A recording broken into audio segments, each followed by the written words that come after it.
So on this channel, you've already seen and heard me talk about meta skills like learning, finances. But in this video, I want to talk about probably the second most important, but maybe even the most important meta skill of all, and that is communication. Because we could look at it two ways. So one of the best meta skills, we can split this into two parts. So one of the best meta skills to learn is the skill of learning, like actually being able to learn. And the second best meta skill, or the best, I don't know if it's the best, I have to think on this a bit more, but the second best, then, let's say, the second best meta skill is communication. Because you are always communicating. You're communicating with your family, your friends, your spouse, your kids. Your communication is how you get what you want. For example, to make money. To make money, you've literally just got to communicate perfectly. You've got to understand human nature, and you've got to make a persuasive offer that the other person wants. And then you can sell them something, and that's how you make money. Or even in like corporate jobs and corporate situations, the way you make money, the way you get accepted, for example, as an employee in another corporation, is by being persuasive, is by persuading the person at the job interview to hire you. It's by understanding their needs and talking from their perspective what the benefits they're going to get. And communication is present in every single scenario. In this video, I'm communicating to you, the viewer, or to my future self, but that doesn't matter. You're still the viewer. And I'm communicating my ideas, my concepts that I've worked on recently. When you're in a social setting, you're communicating your values, your desires, your objectives. In a family dinner, you're communicating your gratitude, expressing yourself. And learning communication. So learning is like the ultimate meta skill. But like beyond that, the second best and most impactful meta skill that you're going to learn is communication. Because to get anything, you need to just master the skill of communication. And people who are great communicators, they are rich as shit, they make a shit ton of money, they are happy, they are successful, they have great relationships, they have health, physical, mental health, they're happy. Communication is like the second ultimate skill that you can learn. And the first book I should recommend you, like, this is pretty much the basics of everything in communication. It's How to Read, How to Win Friends and Influence People by Dale Carnegie. It was written like 100 years ago almost, but the principles still apply because humans don't change that much in that short, relatively short period of time compared to like hundreds of thousands or millions of years. Our human nature is still the same. And communication is basically just studying human nature. It's studying what humans want. It's studying what humans desire. Why are we the way we are? And this book, like, man, I should reread it. This book is literally, if you read this like 30 times, you should read this like 30 times in your lifetime at least. It's that good. For example, like, I have some highlights here, man. It's such a great book. And this is also The Laws of Human Nature. It's also a very, very good book. So to become a good communicator, basically you need to just understand human nature, understand persuasion, understand basic human psychology, understand behavior change, why are we the way we are. And this is going to impress a lot of people, but you want to manipulate it. You want to manipulate persuasion. You want to manipulate those human psychologies that you've been studying.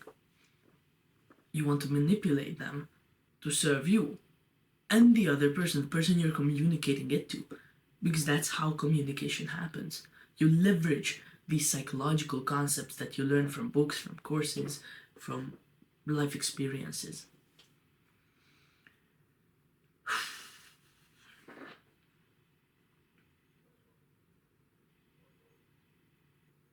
And to get started, but I should actually give a couple of action steps. To get started with communication, firstly, read. Like, that's. If you're not reading, you're gonna be fucking stupid for the rest of your life. Like, I'm saying that with full conviction. If you don't read, you're going to be a dumbass idiot. So just pick up this book. Like, it's gonna cost you $10, but who cares? Like, it's an investment in your learning. How to Win Friends and Influence People. It's a phenomenal book. Read it 30 times over your lifetime. And then, yeah, you can get other books. But, like, man, books and courses are the greatest investments you can make. I'm talking from experience. I'm writing a book currently, so, you should go check that out. This is just manipulative sales pitch, isn't it? So the first step is literally just pick up a few books on communication and read it. Like, get it from your local library, and you won't even have to pay for it. Then the second actionable step that I could give you and myself is to just observe the people around you. Observe their human nature. Observe how they play different roles in different environments. Observe how they are narcissistic, how they are grandiose and think more of what they truly are and their capabilities. Observe how irrational they are, that there could be a logical solution, but they choose the emotional one. Because these are the principles of human nature that you have to learn to manipulate. And again, this is not a bad thing. Manipulation is only bad if it's used for evil. But when you're trying to communicate things, you're trying to get the other person, you're trying to get the other person to listen to your ideas and to understand them, to maybe even help them possibly. For example, what I'm doing here. Manipulating these psychological concepts and principles of human nature is how I will be able to get you to understand the information that I have to convey. And from the book Surrounded by Idiots by Thomas Erickson, it's not here because I read it on Kindle. It's like a phenomenal book. Like, it's really, really great. And there he has a chapter that communication happens on the listener's terms. And that means that whenever we are talking, whenever we're communicating, let's use this as an example. So I'm communicating this message that communication is one of the most important skills you can develop to you. What I'm conveying, what I'm trying to communicate with you, gets filtered through what I call your filtration system. So you have a self-concept, you have a self-image and identity, you have beliefs, values, and behaviors that you align your life towards. And you can imagine this as a circle, and in the middle of the circle there is your self-image. Then there is, on another layer, your values, then your behaviors, then your perceptions, then your attitude, and it goes forward and forward. And self-image, attitude, behaviors, perceptions, all kind of things. And whatever I say to you, whatever message I try to convey, gets filtered through that system. I've just imagined, you pouring water into like a water filtration system. And that water gets basically just filtered out. And only the clean stuff remains, and like the damaging, bad stuff gets filtered out, and we don't want that. And it's kind of the same when we are communicating. It's pretty much exactly what happens. This is known very famously as the conviction bias. And the conviction bias, we have these human biases that just make making decisions easier. And the conviction bias that we have, it's present in every single person, is that we search for ideas that soothe our ego. We search for ideas that confirm the things that we want to believe. That we filter, again, when we are communicating, we filter the information, and we only keep what we want to hear. We only keep what we already believe.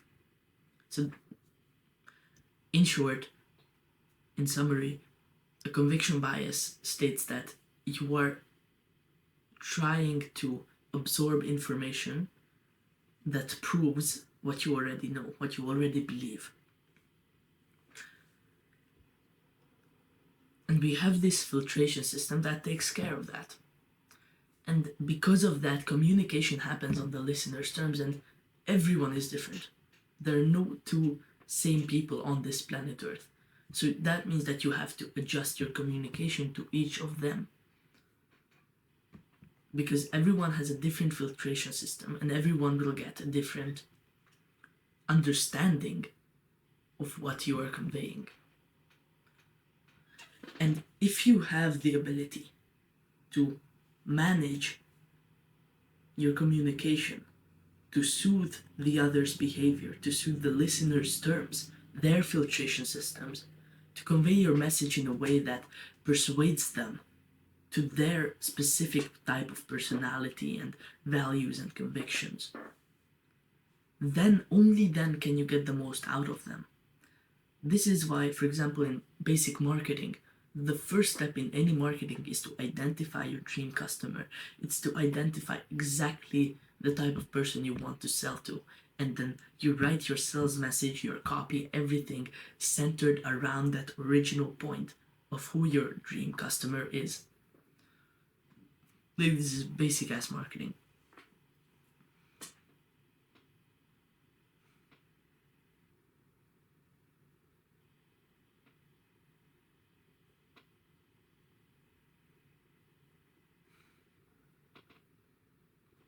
There's a quote on my wall here from Benjamin Franklin, one of the, as I assume you already know, one of the founding fathers of the United States. And he writes, "Search others for their virtues, thyself for thy vices." And this just means that when you're talking to others, when you're communicating, you want to search for their values, the positive traits and qualities they have. You know, one of the things I really remember from my childhood is there were times when I would talk to my father about how bad people were. You know, like, one of my classmates did this and he's so evil, or one of the teachers put this in the test, and like, man, that's so bad, it's so disgusting. And I would just, like, metaphorically speaking, bash them with rocks. I would tell my father every single bad thing about those people. And my father just had one thing to say: tell me one positive thing about that person. Tell me one positive anything, trait, quality of that person. And I always hated this response because, you know, I was in a all fast up negative state. But he always told me, well, tell me one positive thing about that person. Search others for their virtues, thyself for thy vices. Thyself for thy vices, I think that means to search for in yourself the things that you could improve on, the things where you can become better. You know, Benjamin Franklin had this really great practice where for every week he had a virtue that he wanted to develop. For example, temperance. That's self-discipline. That's the modern word for it. And he would carry this note card with him, and for every week, for every single virtue that he wanted to practice and develop and improve, he would write a black dot to himself if he failed to meet that virtue. For example, if he did not act with discipline, he would write a black dot. If he drank too much wine for dinner, he wrote a black dot to himself. And this way he kept track of how he should improve. Reflection is, again, one of the most important things you can use to improve your life.